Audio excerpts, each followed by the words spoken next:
ब्रह्माज्ञयादिति कुले बहुदोषपूर्णे जातोऽपि भक्तिभरितो भुवनं समस्तम् योऽपि हनोति विशदाम्बरशङ्कुकर्णा श्रीराघवेन्द्र भवता तव सुप्रभातम्।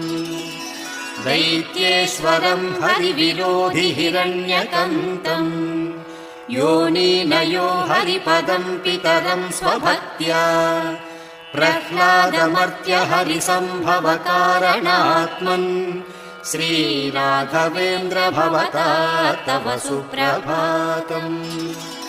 सोमान्वयोद्भव समस्त सुराजमौले भूभारसंहरणतोषित कृष्णमूर्ते बाह्लीकराज बहुराज सुधर्मधामन्।